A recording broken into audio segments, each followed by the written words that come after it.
Asato ma sadgamaya tamaso ma jyotirgamaya mrityorma mrutangamaya. Om Shanti Shanti Shanti. Harihi Om. O Lord, please lead us from unreality to the reality, ignorance to the knowledge, and from death to immortality. Om. Peace, peace, peace. Dear devotees, today we are supposed to discuss the last stage of the Ashtanga Yoga, that is Asamprajnata Samadhi. If you remember, in the previous class, we did discuss about what is Sampragnata Samadhi and different types of Sampragnata Samadhi, like Savitarka and Nirvitarka, Savichara and Nirvichara, then Sananda and Sasmita. These are the mainly 6 types of Samadhi. That is six types of Samprajna Samadhi we discussed. Now, this one word on the lighter side I was telling in the previous class itself, especially in the Indian cultural context, Samadhi also is used very lighter signs as a sleep. Sometimes do people come and tell, Swamiji, I had a wonderful meditation. I sat and I forgot all the time and space. My mind, soared so highly, and I didn't know how much long, like half an hour, 45 minutes, or 1 hour I was meditating. I didn't know. I felt really happy and all. Fine, sometimes we can get concentration in that way, no doubt. But generally, if that is the case, if not all, most of the cases, they have dozed off. At least their body and mind was tired. And in the name of meditation, they could get some relaxation, rest. That is a one positive thing, no doubt. But if people mistake it that as a meditation and the bliss, it is a form of bliss, then people are getting misled in the name of spirituality or in the name of meditation. So we have to be very careful. It is not possible generally for all of us. Why? Because the mental preparation is very much required. Many times people do tell, we are trying to practice meditation from long time and we are not able to meditate. We are not able to concentrate. Why? Because Yama, Niyama, Asana, Pranayama, Pratyahara, Dharana. These 6 steps we have not practiced, we have not established, so that we are not able to meditate, or we are not able to do the 7th step or the 7th step in the Ashtanga Yoga, that is dhyana. Why meditation is not possible for us? Quality of meditation, because the former 6 steps has not been established. So every step is interlinked. The more and more we get established in the 6 steps, then the 7th step meditation is possible. And when the meditation gets possible, in the meditation, what happens? There is only one object, but multiple vrittis. Multiple vrittis means one vritti, one thought process, one thought. It rose and it melted down in the mind, in the consciousness, chitta. Then again, one more vritti, again it melted down. One more vritti, again melted down. One pratyaya, but there are different vrittis. This is what happens in dhyana, which we all know that. Now, in Sampragnata Samadhi, the 8th stage, we saw in the Sampragnata Samadhi, there is a alambana. Alambana, I mean support. So, based on different type of supports, the Sampragnata Samadhi was, has been classified.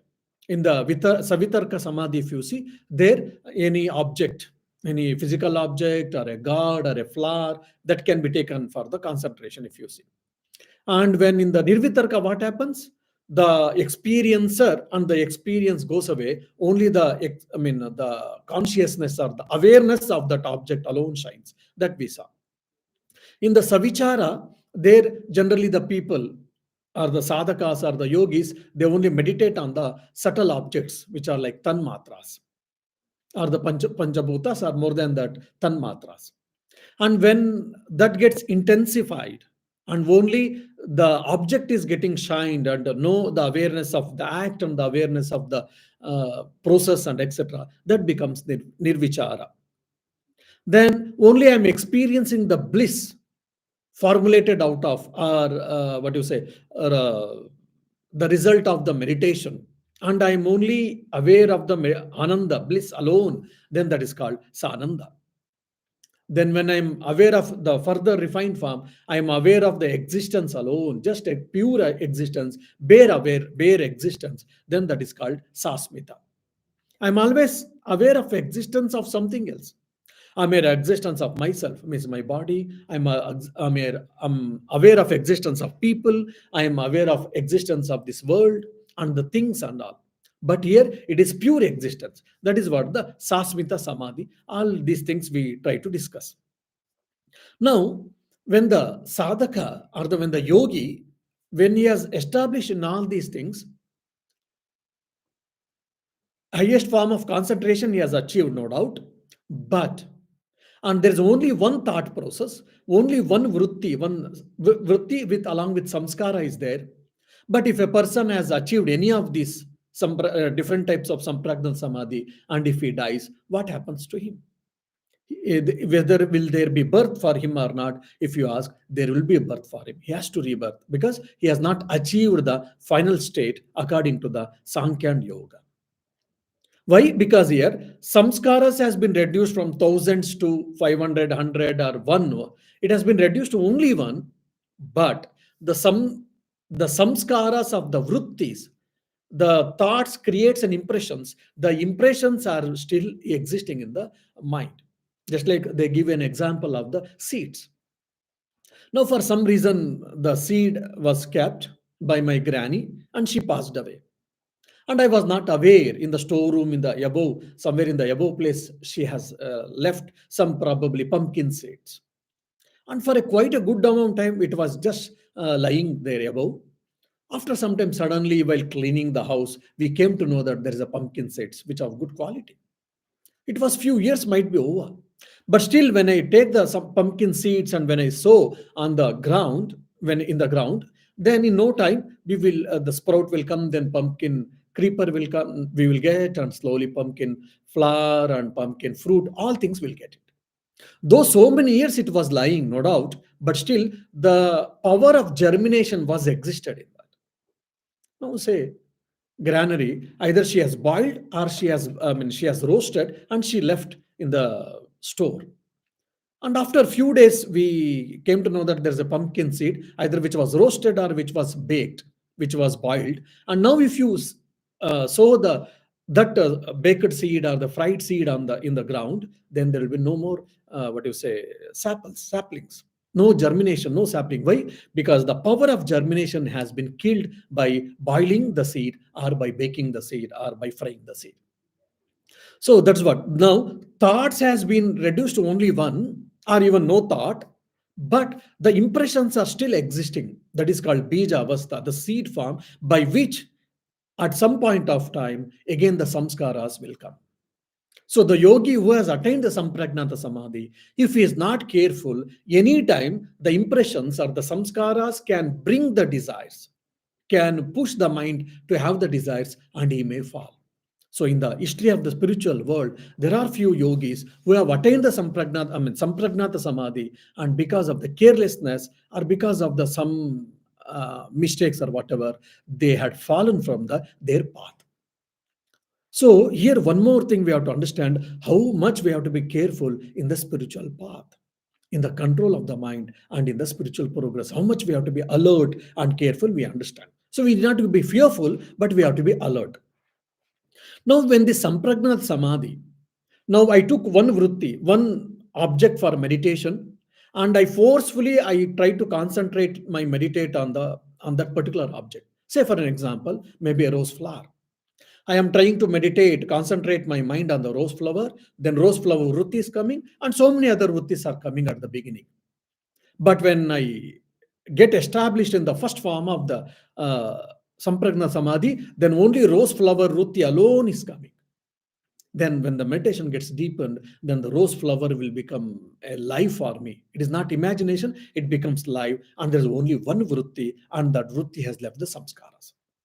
That one vritti has demolished or has destroyed all other vrittis, but one vritti and its samskaras are still there. Now, in the Paravairagya, mean, that is the sadhana, that is the means to attain this asampragnat samadhi. That is the extreme detachment. Paravairagya means extreme detachment, means one who is free from all types of desires except I want realization. I want emancipation. I don't want anything else except realization, except emancipation, except kaivalya. So such state is called paravairagya, extreme detachment, extreme vairagya. From through paravairagya, one can attain asampragnata samadhi. Further beautifully in the Samadhi Pada, Patanjali Yoga Sut, Patanjali defines the Asamprajnata Samadhi like this. Virama pratyabhyasa purvaha samskara shesho anyaha. Means other type of samadhi, that is asamprajna samadhi. It is the other kind of samadhi which arises through constant practice of paravairagya, which brings about disappearance of all the fluctuations of the mind, wherein only the latent impressions remain. So in samprajnat samadhi, only one vritti, one thought with corresponding impressions remained. In Sampragnat Samadhi, the vritti, a type of only one type of vritti pertaining to the object, that vritti and their samskaras or impressions alone remains. Now, through Paravairagya, one who attains Sampragnat Samadhi, even that one vritti gets stopped, only samskara alone exists now. Means there is no vritti at all, there is no thought process at all, there is only samskara, there is only impressions alone. That means mind is completely vacant, mind is completely blank. Nowadays, many of the yoga schools or meditation, meditation schools, they try to teach this. Oh, empty the mind. When you empty the mind, you will attain calmness, you will attain peace, you will attain joy. No doubt. When we empty the mind, means when we empty the mind with all the thoughts, we will attain peace, we will attain joy, we will attain liberation, emancipation, no doubt. But for that, we have to prepare our mind, disciplined life, and constant practice. Step by step, we have to. We have to do that. Otherwise, all of a sudden, if you start forcefully, you are trying to practice, you are, emptying the mind. Then what happens? One is that you may go to tamas, that you will doze off and you will sleep. The other is it brings a tremendous uh, power, a pressure on your mind, and you are there will be mentally disturbance can be there, experience of hallucinations can happen, and mental derailment can happen. All these things has been discussed in the commentaries on Patanjali Yoga Sutra during Asamprajnata Samadhi. That's where they say, so you have to go step by step process, gradual process. It is not accidental. It is not of just a spur of moment. We should not do this or practice Asamprajnata Samadhi. So in Asamprajnata Samadhi, no vrittis, no thoughts, not even a single thought at any time. But only samskaras remain. At the beginning of the Asamprajnata Samadhi, no thoughts, but only the impressions remain. So that's what that state is called, samskara shesha. Shesha means remaining. What is remaining? Samskara. The only impressions remain. Now here you can also, we can read very well. First time when I was reading Patanjali Yoga Sutra a few years back, I got really admired and I was really astonished. In those days, maybe 3,000, 3,500 years before at least, the Patanjali Yoga and Patanjali and other yogis, how deeply they had been in the spiritual life, how much they have experimented, and how beautifully they have recorded. So every step or every process of the meditation has been well thought, well defined, and well documented also.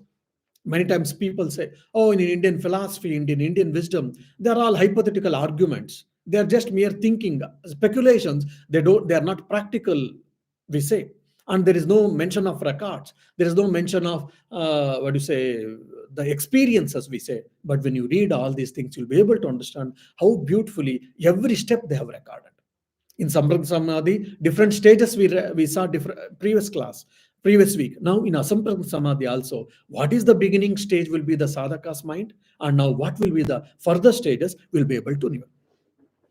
Now someone might ask, Swamiji, all these things technical, can you tell us in a layman's language? What is this Asamprajnata Samadhi? Asamprajnata Samadhi can be considered like you have gone to the middle of the ocean. Say. In the beginning of the ocean, or the periphery, if you see the ocean is with the waves. Sometimes few waves, sometimes very big waves, sometimes terrible waves, all these things are there. Now, when we cross that waves, when we cross through the waves and we go probably a kilometer or two or three deep into the ocean. When you go into deep into the ocean, the ocean is very calm. Hardly you see any ripples, even ripples or waves. Just the ocean is calm and quiet. So that state where the ocean without waves, where we can imagine we some of us might have experienced that state which we can experience, that is the state of the mind in the Asamprajnata Samadhi. Why? Because no thoughts, only impressions in the subtle form, in the seed form exists. Now, Sampragnat Samadhi and its different types are called Sabija Samadhi because it has got impressions, the seed form. Here, the Asampragna Samadhi is considered as Nirbija Samadhi. Why? Because in the Asampragna Samadhi, even these impressions are also killed or nullified or burned.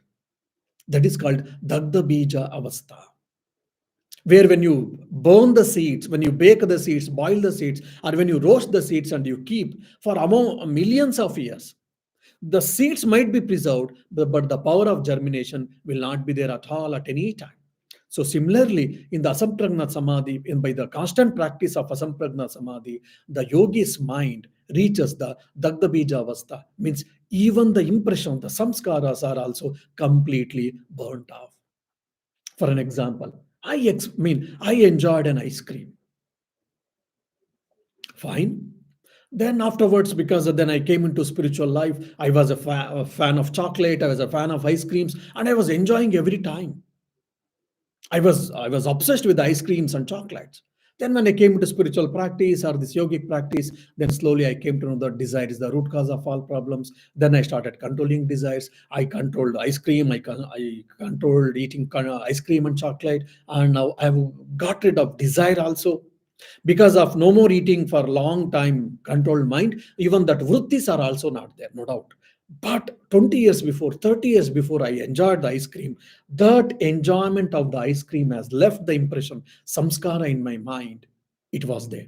After 30 years or 40 years, or in the next life, because of some reason or because of some situation, again that impression can bring the desire to the surface level, and we may be the victim of the desires. That's what we can see even interestingly in the dreams. In the dream, suddenly we experience very weird, because I've never met such a person, I've never went to that place, or I never experienced such things. How come suddenly it came? Yes, well, one thing we might not remember in the childhood days might have happened. Otherwise, because all our experience in the form of samskaras is well, what do you say, stored in our mind. That is why it's called chitta, memory. So from that, what do you say, subconscious memory, some thoughts, some impressions will come in the form of when into the conscious level. That's what we see in the dream experiences. So that's why here yogi is trying to even burn or destroy the impression samskaras, so that otherwise at some point of time it can sprout, and again I can be the victim of a thought or a desire. So it is a very fine way of handling the mind. So here supreme detachment is the means to attain. Now, in the Nirbija, in the Sampragna Samadhi, there are four types, or six types totally we have seen. Now, in the Sampragna Samadhi, there are two types actually. One is Upaya Pratyaya, the other is Bhava Pratyaya. I will try to explain what is this. Now, Bhava Pratyaya means now I have done a lot of good actions without desiring any results. Say karma yoga, for example.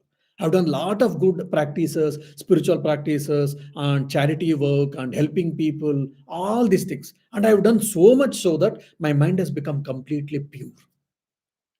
No rajas, no tamas, or maybe 1 or 2% or even nothing. That is also been completely refined, and mind has become completely sattvic. Because of the good actions, time and again, I have done, I've been completely sattvic. So such a person, and he doesn't have any other desire except attaining emancipation, except attaining realization. Because when we are doing good work, we might have got so many types of desires. One is, oh, I will go to heaven. If I do good work, I will go to heaven. So my reward will be heaven. So I may be doing. Someone, if I do good work, then when I am in distress, when I am in difficulty, that will come in the form of help. So that if I helps today someone, at some point of time when I am in need of help, so someone will come and help. As a result, in the expectation of the future reward, I may be doing good work. I'm doing good work, charity, because I want name and fame, power and position, or recognition, or attention seeking. So, like that, we can have different intentions. Now, here, a yogi or a spiritual practitioner, he doesn't have any this type of intentions except mukti or moksha, that is kaivalya. And he has done lot of good actions, spiritual practices, and the charity, and the karma yoga, and all these things. So his mind is completely pure. So such person is called bhava pratyaya. So his mind is completely purified, and he has got a single thought. His mind is purified, and he is fit enough to practice the asamprajnata samadhi. The other is upaya pratyaya. Upaya pratyaya is he takes the path of knowledge. Fine, he is also free from all desires. He doesn't have any desire except kaivalya, nirvana. But he's a good man, he is a pious man, no doubt. But he has not done such a good work, charity work. But he has spent lot of time in contemplation and in the reflection. You must keep on doing what is Prakriti, what is Purusha. I am the Prakriti and not the Purusha. For example, in the 13th chapter of Bhagavad Gita, Kshetragna Vibhaga Yoga. I am the Kshetragna and the Kshetra. The body is the Kshetra and I am the Kshetragna. I am the self Purusha who is an indweller of the body. I have a body, but I am not the body. So, like this, he's keep on doing the Vedantic reflection or the Sankhya Yoga reflection, whatever the theories. And he was doing, keep on doing, and all his desires are removed except nirvana, and his mind is under control, and there's only one vritti that also has been arrested. So, basically, with a constant reflection about the self, about the scriptures and all. So, he has attained the, what do you say, vacant state. That means the mind is with free from all the desires and all the thoughts. That is called upaya pratyaya. These two people also can attain the asamprajnata samadhi. And how they attain, interestingly, they tell one is videha, the other is prakritilaya. Now, asamprajnata samadhi has got two types. One is bhava pratyaya and upaya pratyaya. You do not to bother about the technical names. Bhava pratyaya is by doing righteous actions he achieves, and upaya pratyaya is by doing the contemplation and the reflection or the vichara he attains. Now, the attainment of the Asamprajnata Samadhi has been discussed on two types. One is Videha, and the other is Prakritilaya. Videha, Vigatam Deha. So, at the time of death, because he has done a lot of meditation, at the time of death, he understands. I am the Purusha and not the Prakriti, and he experiences that, and he gets emancipated. That is called Videha Mukti. At the time of death, he experiences. Now, the Prakriti Laya, he doesn't have any desire, no doubt, but somehow he felt that I would like to help the people. This is called Loka Sangraha in Bhagavad Gita. I want to help the people. I want to help the people to eradicate the suffering of the people, or I would like to enjoy the Sananda Samadhi. Sananda Samadhi is I'm enjoying the, the form of bliss. Now I like chocolate, and I'm eating chocolate. While eating chocolate, I enjoy, and afterwards, based on my memory, I may enjoy for some more moments or for some more minutes or maybe 1 or 2 hours. Afterwards, no more. Now in the meditation, I am in the deep meditation, I'm enjoying the ananda, the which has been produced from the meditation. And a sadhaka, probably he wants to stay in that stage only. So he will leave his physical body, he will die, he will leave his physical body, and he gets merged with the this panchabhutas. Panchabhutas are tanmatras. The whole world is made up of this panchabhutas, 5 elements. 5 glass elements has come from 5 subtle elements. So he, being a subtle body, he has got a subtle body. The subtle body gets merged in this tanmatras. Now, these are very difficult to understand, and it can be very irrational also sometimes. So this is all pertaining to yoga pratyaksha for the Sankyans and yogis. Yoga pratyaksha means when your mind goes to the highest form in the meditation, like rishis and all, they are able to understand all these things. For them, these highest secrets has been revealed. So such type of people who are in their subtle body and they want to do good for the people, or they want to enjoy that ananda bliss which has been born in the meditation, which has been produced in the meditation. So they get merged in these panchabhutas or in the tanmatras, and they live in the subtle form, and they keep on experiencing the what you say, the ananda. So they are called Prakritilaya Purushas. And these two people, the Videha people, at the time of death, they get the emancipation, and Prakritilaya Purushas are the sadhakas. At the end of the cycle of that creation, Mahapralaya, we say, there they attain the moksha or the mukti. This probably this Prakritilaya can be given a simple, very crude example how it happens.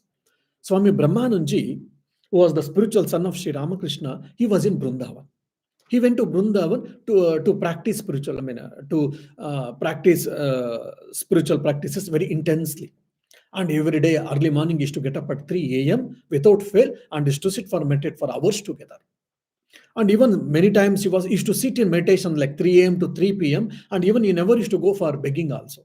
One of his brother disciple used to go and bring 4 chapatis, probably 4 or whatever they get, and he used to keep and wait for him. And when his mind comes down at 3 p.m. or 4 p.m. or 5 p.m., then he used to share, and both of them they used to use. They used to eat.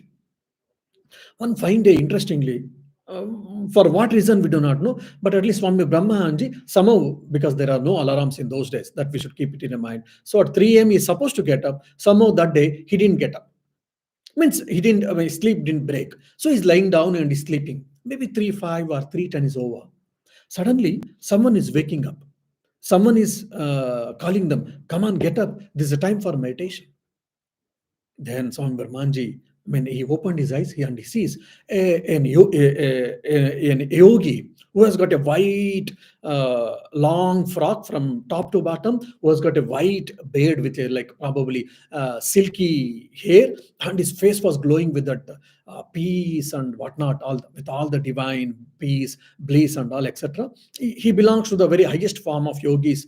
That's what Swami Ramanji's experience, and he saw him. And such a beautiful divinity, serenity, Swami Brahmanji feels that, and he says, come on, you are supposed to get up and you are supposed to sit for meditation, isn't it? Get up, time is up now. So Brahmanji was shocked, but he felt so happy by seeing that yogi's face, such a serene face, or such a divine face, or whatever. Then he got up and he thanked him, and he got up and he started doing practice of meditation. Now, why they are? So they are called yoga sahayakas again. So such type of like Prakritilaya Purushas, one example we can give probably that they live in this world to help the people, to help the mankind, to help the righteous people. That is called Prakritilaya Purushas. Anyhow, now, when he's going to bit deep, this Asamprajnata Samadhi, as already I told you, in Samadhi Samadhi, we are taking an object, either subtle object or a gross object, or a thought as a alambana, as a support, and we are practicing meditation. Now, in the Asamprajnat Samadhi, even that there is no support for meditation. And that whatever one vritti was there, one thought was there, that also has been suppressed. That also has been nullified. And we are, by staying in that stage, what happens? Then mind becomes inactive. When the mind becomes inactive, when you arrest the mind function, chitta vritti, then what happens? Then when there is no mind, then the Purusha Prakriti Bheda Gnana Bhavati, they say. The Purusha, I and the Prakriti, we both are separate. I have a body, but I am not the body. I and the body are separate. Again, it is not the physical separation, it is a cognitive separation happens at the experience level. Then the attachment towards the body and to the world and to the people, everything gets away. And attachment to the even the Prakriti also gets away. He experiences, I am the Purusha and not the Prakriti. So before that, what happens?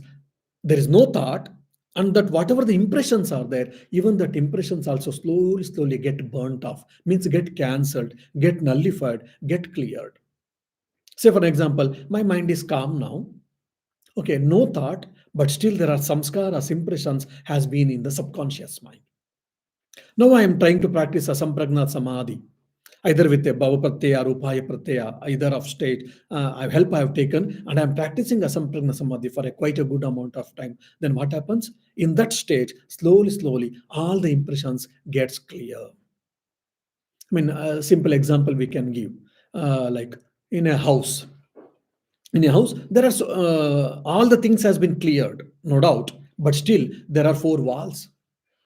Even that four walls also you remove, then what happens? This individual akasha or the ghatakasha, we say ghatakasha gets merged with the mahakasha. The individual space got merged with this entire cosmos or entire universe. That's what we can say.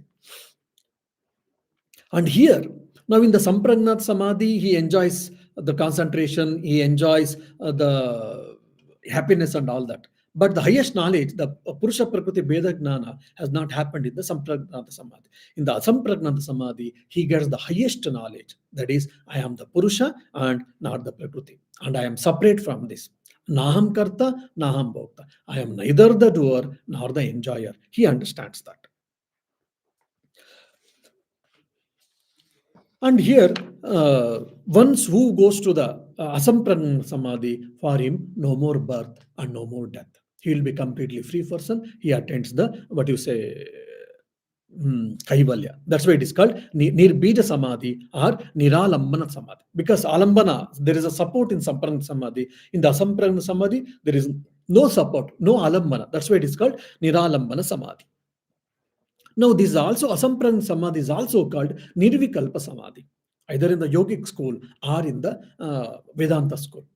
So, whoever has read Sri Ramakrishna's life, Sri Ramakrishna attained Nirvikalpa Samadhi after he getting a sannyas diksha from Tota, his guru Totapuri, and in 3 days he attained the Nirvikalpa Samadhi. Then afterwards, he was there in that Nirvikalpa Samadhi for 6 months. We have read all that. Now, what is that Nirvikalpa Samadhi? If you know, then if you understand the previous class and this class, all these things, then you will be able to understand and appreciate that when we read Sri Ramakrishna has attained Nirvikalpa Samadhi, we have heard that statement and one statement, one sentence we have read and we have gone probably. When you know all this history or you know all these technical details, you'll be able to understand and appreciate the intensity or the richness or the greatness of Sri Ramakrishna's experience or any other sadhaka's experience. So this is also called Nirvikalpa Samadhi. Vikalpa means distractions, and Nirvikalpa, it is free from all the distractions, it is all the free from all the thoughts. Now, in this Asamprajna Samadhi, when you contain, because when there is no thought, so that is called Manonasha, means mind gets destroyed, means the mind stops acting. When the mind stops acting, the Purusha is a self-revealing object, it gets self-revealed.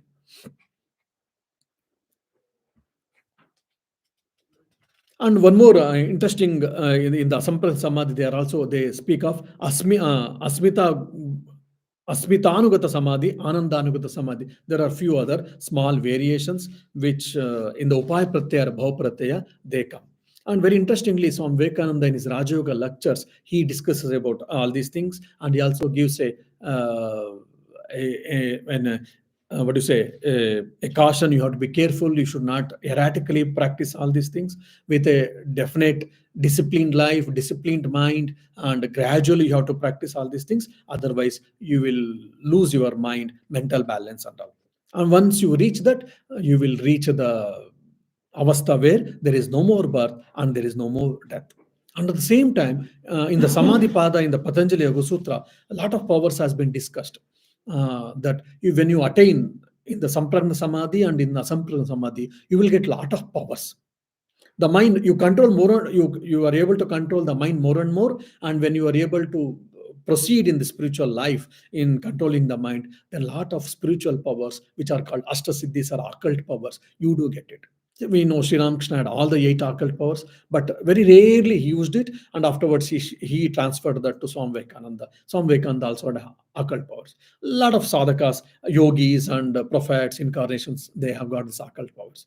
Why these occult powers they get it? When their mind has gone to the highest state, when they have controlled the mind, that means they are controlling the 5 gross elements and the 5 subtle elements of the world, which is made up of.